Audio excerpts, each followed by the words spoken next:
25th year of broadcasting. Tune in live or visit the archive at newsforthesoul.com. That's newsforthesoul.com. Next on News for the Soul Radio, it's time for Perfectly Holistic with Pam. Pam is a cat mom and holistic health seeker who, after suffering an injury that wouldn't heal, was led on a journey to seek out alternative, holistic, and natural medicine. She now shares what she learned, helping people and their cats along their path to holistic health. Pam has taken courses in holistic health for animals, muscle testing, and animal communication. Please welcome Pam back to News for the Soul. Hey there, everyone. This is Pam with Perfectly Holistic, and it is another happy Monday to everybody. I am so excited to be back here once again on the Perfectly Holistic radio show. And thank you to my beautiful producer, Nicole, who is working hard behind the scenes, bringing this show to fruition for everybody. I have some wonderful special guests I want to bring on tonight. They are so amazing that I hired them. So these are two of our team members with Perfectly Holistic, and I'm excited to introduce them. So Lori Diebold and Nina Glasgow, I'm so happy to have you join me tonight. Lori is our Reiki master and Akashic record and angel reading and past life. That's right, past life healing. And Nina does animal communication and Akashic records for pets, and she has a bunch of other talents as well we're going to explore. So anyway, ladies, you are welcome to also look at the comments on the right side of your screen. If you just click the comment tab, you can actually see people's comments as we go. And feel free, we'll be maybe even answering some questions or comments as we go tonight. So first of all, Lori, why don't you just tell people just briefly about you and how you got started into your journey with, what you're doing. Okay, great. Well, hello, everybody. I am Lori, and I'm a Reiki master teacher, energy healer, and intuitive. I've been offering healing sessions for probably over about 10 years. I offer healing sessions to both animals and humans. And really, my goal is to help give the animal or human relief of any symptoms such as emotional, physical, or mental, anything like that they're having. How I got into stuff like this truly is I have always loved animals. I think as soon as I came out of the womb, I loved animals. And at a very young age, I started taking in wounded animals and started taking in animals. And then for many, many years in my life, I fostered cats. And I just always, ever since I was young, it was like I could sense their energy. I could sense their pain. And it was like I knew when they were hurting, or I knew when they didn't, when they were upset, or they didn't like what was going on. And it didn't seem like people around me did, but I did. And so secretively, I always wanted to be Dr. Dolittle. And then one day I saw a YouTube video where a woman was speaking with a lion. And after that, I started taking animal communication and Reiki and just many different modalities that led me down this path where I am just so interconnected with animals, and it's just made me even I think a better person, and just more grounded and able to connect with animals on a much more personal level. That's awesome. And yeah, Nina's over here nodding her head going, oh yeah. So Nina, thank you. And this is your first time on our radio show, and I am thrilled to have you on our team. And you are so talented. I don't even think you really appreciate how talented I feel you are. So tell our viewers and listeners tonight just a little bit about you and how you got onto this path. I really appreciate being on this program. It's forcing me to open myself up more, and so this is a great learning experience for me. I got on this path because I've always loved animals, specifically horses, and I always wanted to ride horses. And and when horses get hurt, they need to be doctors. So I learned a lot of modalities, healing modalities like male-facial release, equine touch, and you can use equine touch for dogs and for cats, orthobiotomy, and those kinds of physical things led me also to the emotional, the energetic components of healing. And I quickly saw that horses are very emotional animals, as are cats, as are dogs. So they can carry the same kind of traumas that we have. And horses, being prey animals, have a different kind of reaction than cats and dogs, but still they can carry their emotional baggage, and so, and which can manifest as physical issues too. So I was getting into that. Then I had a horse that I thought was going to be my my ticket to learning how to ride, to being really a good rider. And her name was Angelica. She was, for me, it was an expensive horse. Almost immediately when I got the horse, she got hurt, which means her riding career was over. So I bred her, and she had, some babies. Well, there was one horse named Rafik that had so much potential, and I just thought, here's my ticket. It'll all be great. Except it wasn't great. It's like it was not great at all. This was like probably 10 years of the most difficult time of my life. And, like I'm old, okay? So it was a hard journey. And I consulted some communicators to see what was going on. And so that's how I got into communication, by seeing, what communicators said. And there were three individuals. They're all highly reputable. The first one was a guy named Bill Northern. I think he's still around. And first when we were doing the session, he said, "Are you sure you want to do this?" And I said, "Yes." And then he proceeded, like he used a pendulum and a shape of the horse, and he showed me where the horse was sore.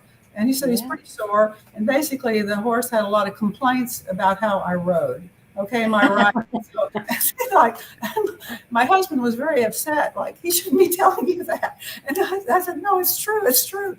And so that started to give me one perspective. Then I went to another woman, and the horse at that time was being tried out by someone who was more of a novice than me, or at least I considered it so.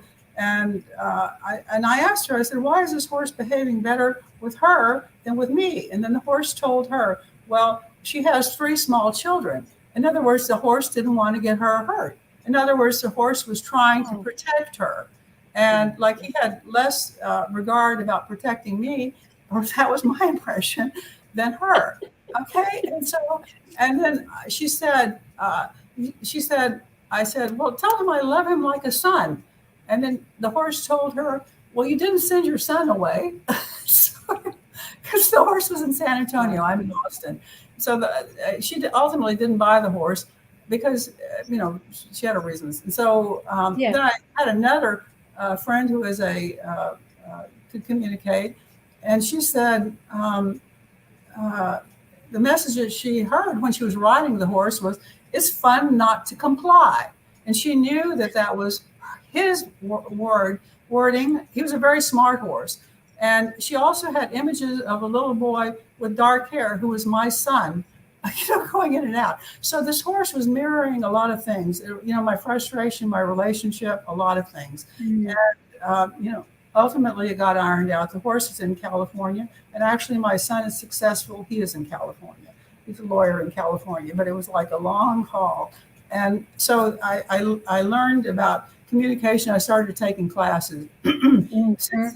After having taken the classes, it's been also an evolution. Before, when I would speak to an animal, it was more like a dialogue, and you get a personality sense. And now I'm seeing more things like the dynamics between people. And I have never heard an animal like narc on its owner. I have never heard anything negative from an animal, never. But you can sometimes see that, an animal is reflecting something that is off in the situation. And then if it's appropriate, I will say something, and if it's appropriate, some energy can be sent, or, something can be changed perhaps in the animal's behavior. Anyway, I'm rattling on. So these are the kind of things that I find satisfying. Is, for me, I think probably like Lori, we don't really like to be in front of people. We're much more comfortable being, behind the scenes or talking to someone. It's safer for us. And that, sorry, I don't want to shoot my neuroses, but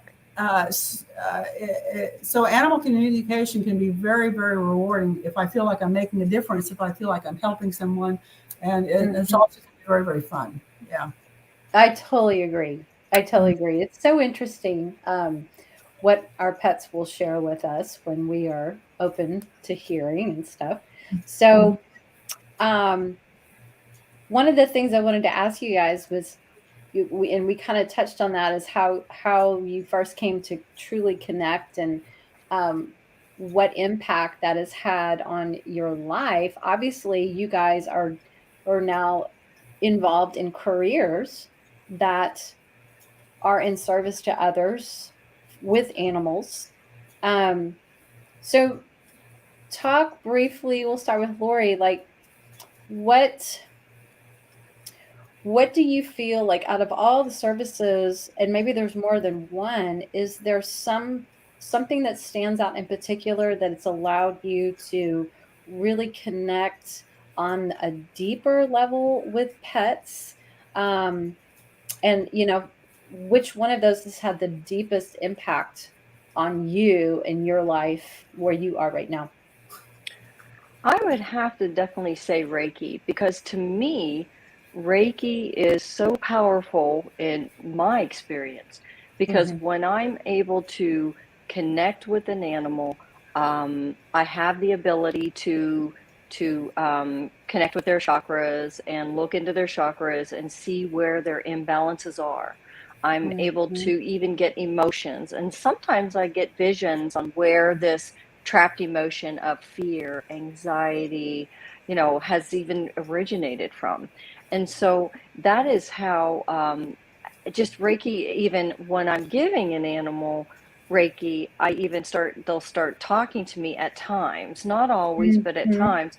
And so it just seems to be my go-to that just kind of really helps solidify and help the animal in so many ways, because I don't just do Reiki. It's just, I'm one of the ones that kind of mixes things. And Yes. so I actually end up doing cord cuttings, and it's very important to cut cords between the pet owner and the pet, because as Nina was kind of mentioning, that the pet will at times take on the owner's energy, mirror the owner. And so I may do a session on an animal Reiki, and then suddenly it's like the fears and anxieties and feeling unlovable is kind of like coming from the pet parent. Right. And so a lot of that happens a lot of times. And so it's really good to release the energy, let the animal know they don't have to take on their owner's energy, Right. and cut the cords between them. But I do also, the past life healings have been very, very powerful as well. But the Reiki is just my go-to.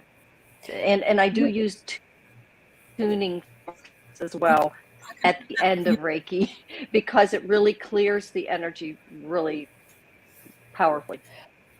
We have a good question here in our comments. What is Reiki? Can you describe or explain what Reiki is and how you do it remotely? Okay. Reiki is a modality where healing energy is flowing through. I know it's funny to try to explain Reiki, but it's a healing modality where healing energy is flowing through practitioner to the recipient. It helps to clear all imbalanced energies, or not all, but it helps to clear anxiety, fears, any kind of physical, mental, or emotional symptoms. Mhm. And how I do it remotely is being taught Reiki. I call the energies of the animal into my room, literally, and I will either have a healing bed, which I do, and I will use a surrogate, and I will call Mhm. the animal's energy into the surrogate, and I cannot believe it's true that I can feel and get emotion from, and trapped emotion from each and every um, chakra, and still get that from distance. So that's how I do it. I connect call their energy to a surrogate in my room, and then I send it back when I'm done. Right. Right. Mhm. And with Reiki, it's all about getting that energy flowing and opening the chakras so that there's not blocks, there's not stuck energy anymore. So I always describe your Reiki as Reiki on steroids because you do pull in so many other talents that you've learned, Mhm. and things that you hear and other things that you sense. And you were cutting out just a second ago, but you were starting to say how you use tuning forks at the end of Ah, your session. So tell people what tuning forks are because that's very different and very cool. Yeah, tuning forks is it's really, I learned that from a color and sound class, and the tuning forks really help clear energy. I have two tuning forks, and I literally just I'm able to go to each chakra and just clear it. The tuning forks is sound, and so that's Okay. what I'm using. So it's sound healing is really what it Mhm. is, and I'm using that at each chakra for an animal after I do the Reiki. It just really helps just remove any heavy energy if they have Right. something very heavy. So I do that as well, just to kind of just even bring in a deeper healing and deeper Right. releases as well, the energy that gets trapped. No, that's very cool. That's very important to remember because vibrational frequencies are very powerful, and you can match those, and it can raise vibrational frequency of the recipient. So I love the sound aspect because it can be very powerful. Um, we have a question over here who says, how do you know when you are able to communicate with the animals? I have a deep bond with my cats and instinctively know when something is up with them. I call it my kitty senses tingling. How did you guys learn? Obviously, Lori and I took animal communication classes together, so that was the most fun thing. Um, and Nina, in fact, we had the same coaches, which was yeah. great, the Lightfoot way. Mhm. So yeah, Nina, do you want to share like how you guys communicate with the animals? Well, in her situation, this lady who's asking, the Facebook user who's asking, I think that is the most profound way of communicating when you're connected. It's like an intuitive sense. You know when the kitty cat's off. You know when the cat wants Mhm. something. The cat is expressing itself. My experience is that cats can be very mysterious. They're not nearly, you know, this is my opinion. They don't always, offer all the information. They're mysterious. They can withhold if they're feeling vulnerable. But she has a very strong relationship with her cat, and so it's just she's communicating on that level. If she's talking to the cat is absolutely knowing what she is saying. So she is already communicating. Is my opinion.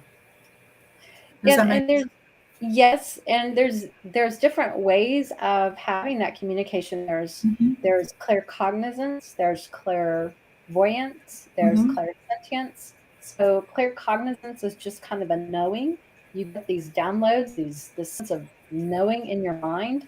Hmm. Some people see clairvoyance; they can see things like vision. They can see. Would you guys consider clairvoyance like seeing words, or would you say that's claircognizance? Oh, Like, well, I would say that's clairvoyant is seeing things. Claircognizant is like where you just have this just feeling you just know. knowing. What Yeah, I do is I hear like I'll you for hear communication thing the I body. look at a piece like a photo of the animal. I kind of tune in, close my eyes, and I'll just start to hear things. It can be a dialogue. Often Mm, that will lead to channeling, which is really interesting because you can get additional information from guides, and so I feel like it brings me closer to source, which is, I think, why I like animal communication so much, because it's a spiritual practice. It truly is. It truly is. So, okay, so I wanted to go back to, obviously, Nina, it's obviously had a big impact on your life. Mm-hmm. So I'm guessing, based on what you just said, animal communication sounds like it's probably the most favored of the, or do you have a favorite type of service or practice that you like more? No, animal communication is my favorite, because sometimes it can be very fun, like very hilarious. I love energy healing. I love Reiki. I love connecting to any kind of field and getting information which can be used. There's some other modalities like body code and emotion code where you can get information. And I consider all of these modalities like fields of information that you can be attuned to them, you can be initiated, and you can get information that can be helpful. And but I think animal communication is probably my favorite. Akashic Records is also, I like the Akashic Records because I feel like you get information that is, I don't want to use the word global, but more, it's more like it's spiritual. So it's not, it's like the big picture. Like, of course, you're experiencing this because it's like for your spiritual growth or something. And so it's a different, it's a different vibe. Lori said that she's, I learned Akashic Records from Linda Howe. So that's the method I do. That there's a pathway prayer. Everybody can do it. Anybody in this audience can do it. You get the pathway prayer. It's online, and then you can feel kind of an energetic shift. It's kind of like peaceful, and then you can just ask questions. You can dialogue. So there's the lords of the Akashic Records, who are basically the keepers of the records. The masters, who are like people like Jesus, people who actually lived, who are masters. Teachers, who are, maybe I'm getting things mixed up. Anyway, okay, the teachers and the loved ones, who are like people who are deceased, are loved ones. So people can, or entities can come in and give information, and you can get some really interesting information, like also in past lives and so forth. And but on the past life thing, which is kind of interesting to me, I never get really like how it felt to be, a person like living 300 years ago, because it's the reality of life in the 300 years ago is going to be, I can't totally relate to how it felt to be like, for example, their cat was with them or their dog was with them, and it probably with you. So it can give people a new perspective on why their pet is with them. Before we move into past lives, let's talk a little bit more about Akashic Records. Some people have never heard of that term before. Can you guys, Lord, can you talk about what exactly is the Akashic Records? And you're muted, by the way. There we go. Yeah, let's tell people, what are the Akashic Records exactly? I sure will. I just want to apologize. I only put myself on mute because, hey, we're live, and my alarm system in the room I'm in wants to, it's the battery is going. It's probably from all this energy. The battery's going. So it keeps beeping every minute. So that's why I've been doing that, to be polite. So if you see me mute, that's why. So okay, no worries. So to explain past life healings that I offer. Akashic Records. The Akashic Records. Oh, Akashic Records, sorry. What the Akashic Records are. Yeah. Okay. So Akashic Records, and it's funny because I do the same thing as Nina does. I was taught by the same person. Everything everything she's saying, I can mirror. You were nodding your head like, I do everything she says, because there is a pathway prayer that I do, and it's going into the records with the masters, teachers, and loved ones, and asking questions. It is actually, you can ask questions with things that are going on with this lifetime, which a lot of times my clients, animals and humans. I find that it's a lot of the energies they've brought from a past lifetime to this lifetime, and it's coming up now to be healed. And so Yeah. you can get information from different symptoms that are happening now in your life that has to do with past lives, or with Akashic Records, it can also be a healing that can be done for this lifetime and what is going on now, and your experiences that are creating havoc on your life. You can ask questions and get help. So that's how I do it. Sure. Yeah. Yeah. And then let's talk about past life healing. Tell people what past life healings are. Whoever wants to go. I'll talk real briefly about that. My past life healings, I was actually taught from the angels and the ascended masters taught me how to do my past life healings. But what I do is I speak to a pet parent or to a human and find out exactly what symptoms they're having, or if they have blocks or anything energetically, if they're depressed or whatever it is. And I hear about what's going on with them or the animal.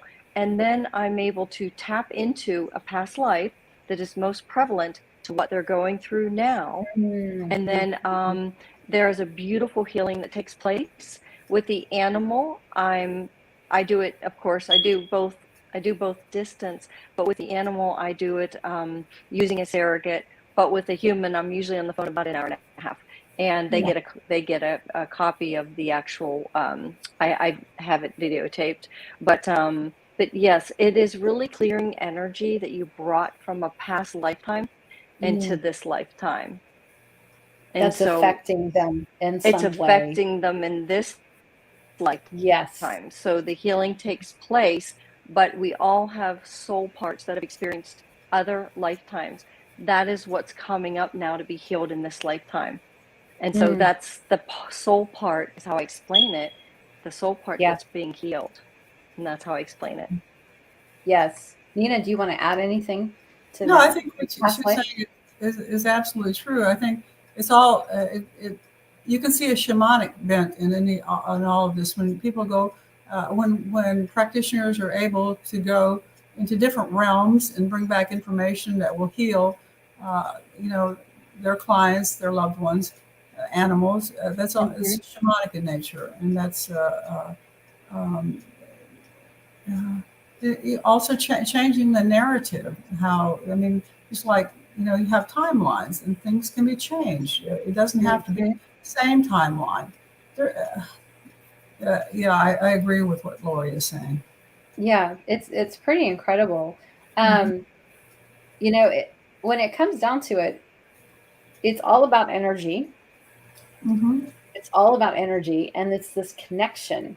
I like to describe energy as like this spider web, because it goes and connects to everything. Energy connects everything. And it's not limited by time or distance. So that's what makes us able to go back and do Akashic record reading and past life healing and animal communication and Reiki in present time.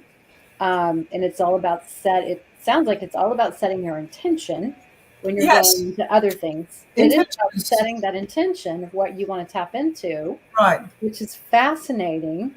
And then let me go back. I wanted to just check and see, make sure we got some, I don't miss some things I want to cover. Now, over here in the comments, somebody asked, I think Madison was asked, can anyone learn how to communicate with animals, or do you need a special gift? Ladies? I'll volunteer. Yes, anyone can learn, and everyone is going to bring their own special gifts to the process. So, like for me, I hear, but also sometimes now my gifts are starting to accelerate or develop. Let's put it that way. But absolutely everyone can learn animal communication. It takes intention, a willingness. And then it's also like suspending belief, like, oh, I can do this. If this is happening, this is real. When in the class that we did with Kim for the Lightfoot Way, the first time I communicated, they asked a question to communicate with a dog. This was with with Allison's dog. And so I started writing. They said, just start writing what the dog is saying. And so I started writing stuff, and it was just like, okay, I'm just writing stuff. And there was a phrase that the dog was, kind of moaning or sad. I'm not the golden boy. The other dog is the golden boy. He calls the dog it's the golden one, like, the special one. And that's what it was so neat, because there was a confirmation. Allison said that's what her husband said, or called the other dog. And the dog was feeling, but he who laughs best. That dog ended up being the top dog in the whole situation. So it's all good. But in answer to yes, if I can learn it, anybody can learn it. So anyway, I'll just put it like that. I agree, and I feel like, number one, you have to be open-minded, because you have to have that. You have to drop the limiting belief that we can't. So you have to be open-minded. And I know for a lot of people, it's hard to make that transition from busy mind to being able to just focus and clear your thoughts and be that vessel, that open, receptive vessel. But that's some of the techniques that we learn when taking an animal communication class or courses. They give us techniques to tap into that ability and ways that help us strengthen that. I'm going to call it muscle, because it's like a muscle. The more you do it, it gets stronger. That ability gets stronger and stronger. That intuition grows. And we all have the ability to do it. We just have been, I'm going to say dumbed down in society, and that's what I was going to say. That's just ridiculous, and we, whatever, poo-poo, that idea or that concept or whatever. But go ahead. Oh, and sorry about that. Yeah, I think that the thing is that we're all spiritual beings, and I think that is something that we forget. We're these. Maybe I'm getting too deep, but it's like we forget that we're spiritual. We come here in this human body for this lifetime, and when we transition out of this human body, we're back spirit, which is really the core of who we are, which we communicate telepathically easily, and that's who we are. Yes. And that's why it's to remember that. Remembering that helps. No, it's true, because we from childhood, once we go back into a school setting, we start school, we're trained to think a certain way, and it's not using intuition. It's learning and memorizing and regurgitating, for the most part. It's not really critically thinking in a lot of educational settings. But we're not taught telepathy. We're not taught how to tap into intuition. We're not taught how to do these things, but yet we have the ability, and we're only using 10% of our brains. What does that tell you? We just have to learn to tap into that other portion of the brain, the right side of the brain, instead of the left side, which is the logical. We have to go to the right side of the brain, which is that intuitive side, that creative side, because that's where you really develop the skills. Yeah, I think we're discouraged in the educational system. I'm not going to bash the educational system because I'm a product of it, but I think we're discouraged from being right brained. I think it's just left brain, memorize facts, move along, and that's as you say, developing the creative side, the right brain is so, and that's been really good for me, because I actually consider myself a left brain person, and so I think that's why I'm also drawn to it. Is like giving me a chance to explore a different part of me, which is it's certainly the most fun part.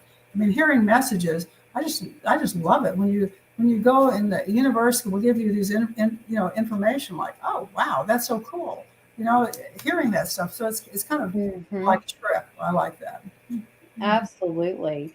So let's talk about ways that we can use things like Reiki and animal communication and past life healing, Akashic Records. How has that been able, and you guys are welcome to share stories examples of how we can use these amazing techniques and abilities to connect with our pets on a deeper level. Because I really truly believe that that's number one, that's how the three of us got into doing what we're doing. And we're all working with pets now, which is incredible, you know. But it's being able to tap into that intuition and then tapping into that the heart of that pet and finding that resonance, you know, and that ability to bring life and healing and energy and all these great insights. So share away. Who wants to go first? Like I guess, what are your thoughts? yeah, I mean, I'll go first. I think, and I apologize if you hear my thing going off, but I, you know, the biggest thing is when you learn to connect on these different levels and you're able to bring through information, it really helps the pet parent, you know, or the human, but it helps the Mm-hmm. pet parent in understanding their animal more clearly. I have found it actually helps build a deeper relationship with them as well when they're Mm-hmm. understanding what the animal is thinking or what they're upset about. They get a greater understanding, or what is bringing this stress, this anxiety. Yeah. I even had one just the other day, a dog that wouldn't come through the door. Like, she kept calling the dog and it wouldn't come. And I said, I'm getting visions of you slamming the door. Maybe you kind of yell because you're getting mad because the dog's not listening. And she said, yeah, I do that. And I said, well, that's why the dog's not coming anymore. And it was like after, and this was during a Reiki session. And after that, it was like she literally sent me an email and said, she is getting into crawling into bed with me now, and she's never done this after your session. And she said she's more loving, wants to be petted. And so it's just Oh. something as simple that already that session is creating a deeper bond between the two of them, and her having the understanding that the dog didn't want to come through the door because she was yelling and slamming the door and scaring the dog.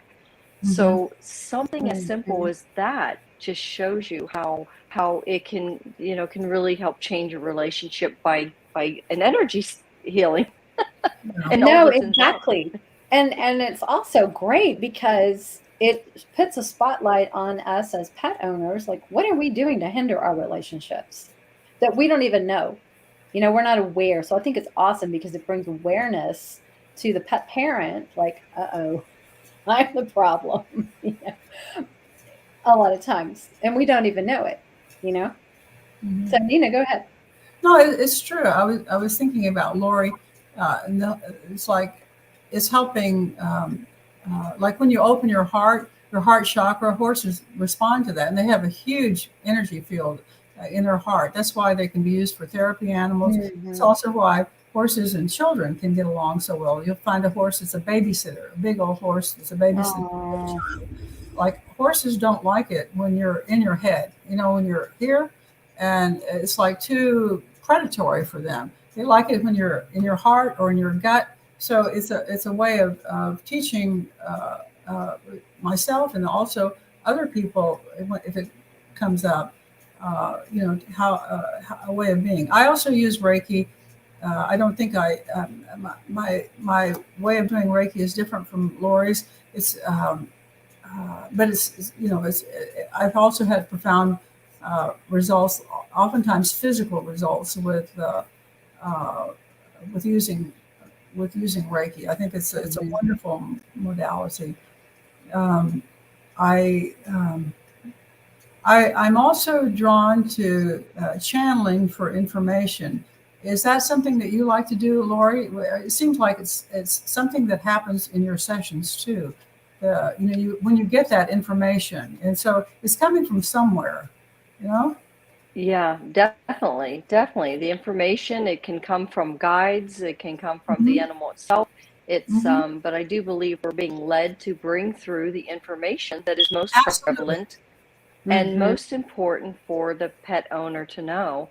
And I think it's just brought through however it's supposed to. Like you said, uh, opening your heart. And I really believe in that. It's opening your heart and being willing just to receive. And that really helps with bringing through information that's going to be loving and compassionate to help the pet owner.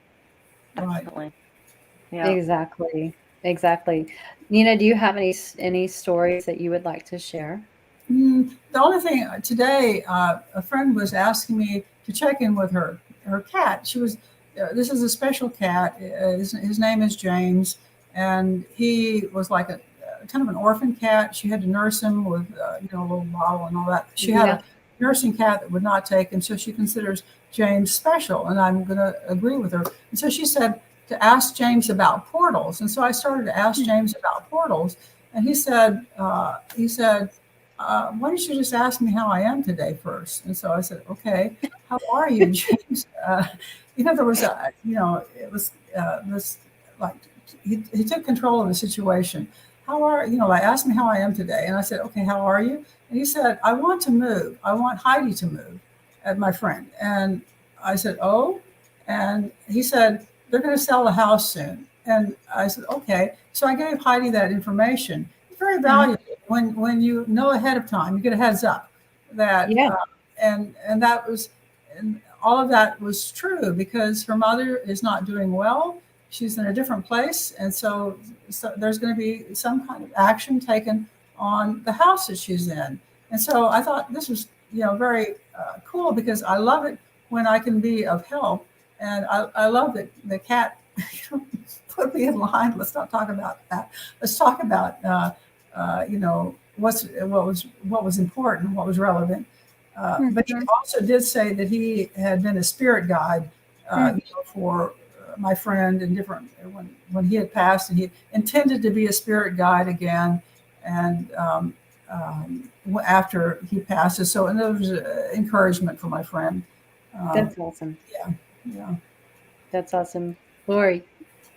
Well, it came today, and I thought, because I have not a very good memory, your secrets are safe with me because I can't remember.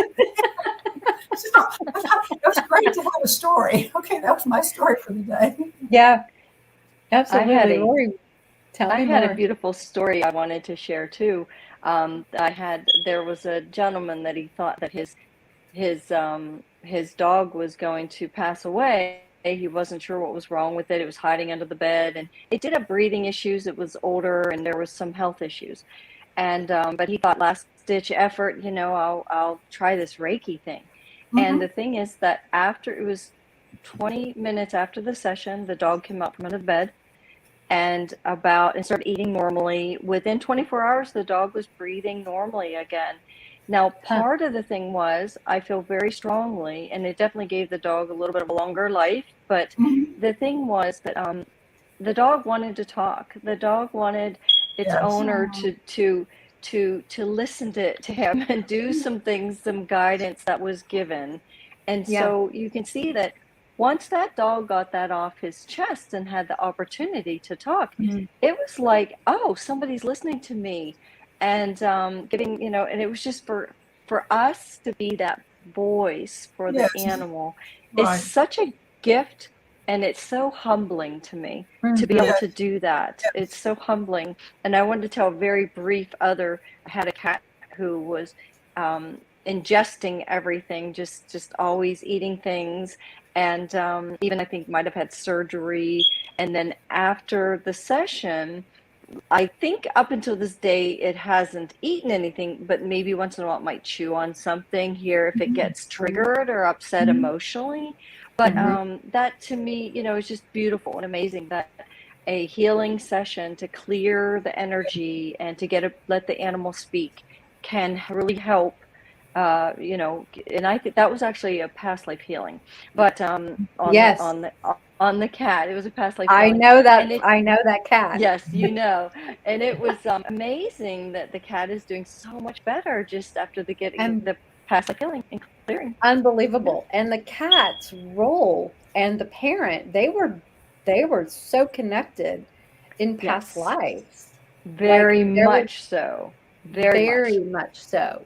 And oh gosh, I can't remember the exact term that I wanted to call that. Was it, how would you describe their previous relationship? He was a guide for her? He was, I can't quite remember that, if I'm being like totally honest. Wasn't he a protector? I think he was. I think viewed he himself as a was. protector. And But the weird thing was it was a dog in a past Yes. lifetime. Mm-hmm. That was the Yes. thing that was crazy. When I went back to the past lifetime for this cat that was eating and ingesting things all the time, it was a dog that was tied up, that was beaten all the time, and sometimes it would be fed like food with a paper plate. It would eat it, and then the owner thought it was so funny that it was so cruel.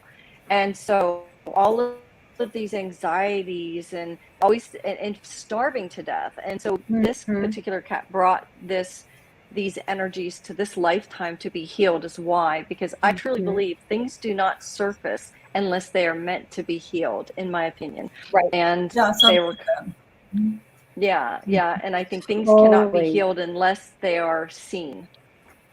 Exactly. And so they surface. So that was beautiful, that seeing that cat as a dog, and I'm like, oh wow, this just totally makes sense. It totally made sense given the whole the current situation that they were dealing with. It was so incredible. We have a comment over here. So Laura Lee says, yesterday when I had to make the decision about Prudence, I asked her what she wanted, and I swear I saw the character from the Green Mile when he says, I'm tired, boss. And I knew right then I knew what I needed to do. That's exactly the cat is showing you exactly. That's the message. Totally. Yes. Laura Lee, you are gifted beyond you just don't even know. You're right on track. And kudos for you to be so connected with your beautiful beloved animal that you knew and that you sensed, and that your animal gave you that. I believe your animal gave you that vision. And how awesome to be so connected and such a place of love that you heard exactly what your animal wanted. So that is just beautiful. That's a beautiful story. Yeah. And then she says, how do you keep your emotions in check? I cry at Hallmark movies, so I would bawl if I was communicating with a sick animal. You know, I cry at everything too, but there is something different about being a conduit. Yes. From our perspective. It's well, you guys explain. You know what I'm saying. How do you describe that, or how would you answer that, or comment on how do you keep your emotions in check? How do you be objective when it is how do you be what was objective? How are we able to be objective in our roles without being without being overcome with emotion when we're dealing with? Okay, if you're seeing your doctor, you're not going to feel really too. If your doctor starts crying when they're treating you, you're going to feel a little bad. So it's like, and that, being able to help someone doesn't mean that you have to jump in the hole. You can have like a rope to pull them out. And so, like by doing the clearings, if like let's say fear in the kidneys, for example, you identify that. Okay, I'm thinking about a horse that was peeing blood because it was afraid. It had, its owner was away, and so it was afraid. And so I cleared that, and I told the owner the next time you leave, be sure to communicate with the horse that you're going, so the horse knows. So I think the rewards are more than, how do I say it?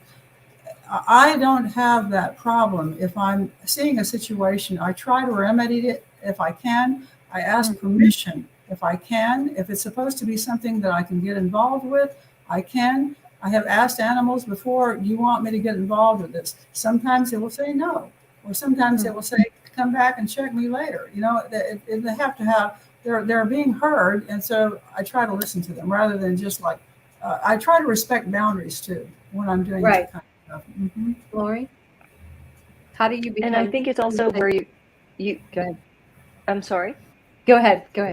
Where you check yourself at the door type thing also. And because how I feel is if you are, let's say, really sad and poor animal, you're looking at it, you're almost looking at the animal, giving that energy that it's weak and that it's sick. And I've always been taught, you look at an animal in its wholeness. You see it, and you see it healthy, and that's the energy. When you do the healing, you see it that way, And also, I just have a very personal, deep understanding, or at least my thoughts, that we all come here to Earth to experience certain things. And some animals, maybe, I don't want to say it, but that's how I feel, is that they are here to experience. It could be an illness. And, but I'm here to offer healing. And I have seen and been involved in miracles that have happened when I've offered, or let's say source or whoever brought the energy through and the animal chose it was time to go ahead and heal and have a miracle, then that happened. But and so that's how you step back and say, I'm here for that beautiful animal. It's already whole and well, and whatever is meant to be, I'm the conduit, and I just allow with love and grace. And when you do that, you just know the best outcome is going to be. And if the animal's supposed to pass or cross, I know that they're blessed and that is what was meant to be. And I'm grateful that they were here on Earth, I'm sure. And that's how I think of it. Absolutely. Yeah. And in the work that I do, I have to come in my intention is always for the animal's highest and best good. You know, so that's always like a standard intention for me. And it's much easier working on someone else's pet because we don't have that emotional bond. Yeah, that's true. You know, because we are not the family members. So it's harder to work on our own pets objectively sometimes. I think it just takes practice, you know, putting that, like you said, okay, I'm stepping out, I'm the doctor hat now versus I'm the pet parent hat now, you know, and you have to just learn to be objective when it's your own baby. You know? Yeah. But yeah, I think it goes back to that. I'm sorry, Aylin's coming in. That intention, you know, and we are here to serve. We are here to be that conduit, to be serving in that pet's highest and best good, whatever the outcome, you know, that's not up to us. We're just here to do the best we can with the pet at the time, with the, you know, and see what we can do to bring healing and bring resolution and bring connection and understanding.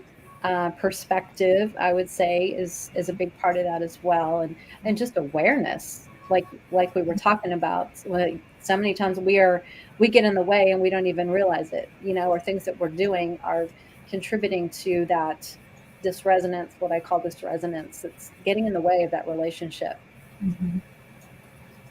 Yeah. Oh, so the pet parent is heard and the animal is heard. I think that's the ideal balance and outcome, when both of them are heard and hopefully get answers or relief. You know, I think that's yes. I've seen it almost heal just by giving an animal, and I'm sure just you, even animal communication, so on some level, and then, or me giving a healing, at some level, it's like they both heal. It's just amazing how just getting that information, it will actually help, because just basically you can have a pet parent that is so, let's say, stressed every day, upset about this animal. They're carrying a lot of the pet parent, maybe fear or anxiety about something. When the information comes through, then suddenly they're like, oh, okay. And they're back in their heart. They're not worried anymore. Oh, okay. And they feel good and relaxed. And that's what we want for everyone, because they're not worried anymore. So it's helpful. Yeah. Absolutely. Yes. Well, any final thoughts before we wrap up tonight? This has been so much fun, and I love getting you guys' perspective, because you're such talented, amazing, intuitive people. Any final thoughts? Like, where would you recommend people go if they want to learn more about animal communication, or to learn animal communication, or to learn about past life healing and learning Reiki? Any tips or final suggestions before we close? I say definitely in-person Reiki. I would not, that's just my opinion again, is not to take a Reiki class online. I would take the class in person, would be the first step. And animal communication can definitely be done, as we all three know, can be done very successfully with a teacher that spends a day with you over the Zoom or whatever, and it's very successful. I would agree with Laurie on both of those assessments, that the Reiki attunements are important to have in person, or I think more meaningful, better, stronger, whatever you want to say. And it takes a while for Reiki to kind of like get into your system, or it's not like bam, bam, bam. I think so. I'm agreeing with Lori. Yes. Mm-hmm. Yeah. And there's some great resources online. You can check out the lightfootway.com. Mm-hmm. That's who we all learned our animal communication from. And I don't know where you guys studied your past life healings or your Akashic record training, but I can find out from you and I can put them in the notes after the show in case people want to go learn more about that. But if you guys want to do a session with one of our beautiful ladies here at Perfectly Holistic, we do offer their remote services. So I will put that in the show notes as well, so you can go check those out. I'm telling you, you will not be sad. The results are incredible and you will be so pleased, and you will have a deeper connection with your cat or your dog or your horse or whatever pet you have. It truly, truly incredible. So thanks so much for taking time to chat tonight and just helping educate our listeners and our viewers about these amazing ways that we can deepen the connection with our pets and our cats. Thank you guys for tuning in, and we will be back next month with a pet celebrity roundtable from Super Zoo in Las Vegas. And until then, if you have questions, you can reach me at pam@perfectlyholistic.com. Do check out the website at perfectlyholistic.com, and that is PURRR, effectlyholistic.com. And until then, thank you guys. Have a beautiful rest of your evening, and we will talk to you soon. Thank you so much. You're very welcome. Bye-bye.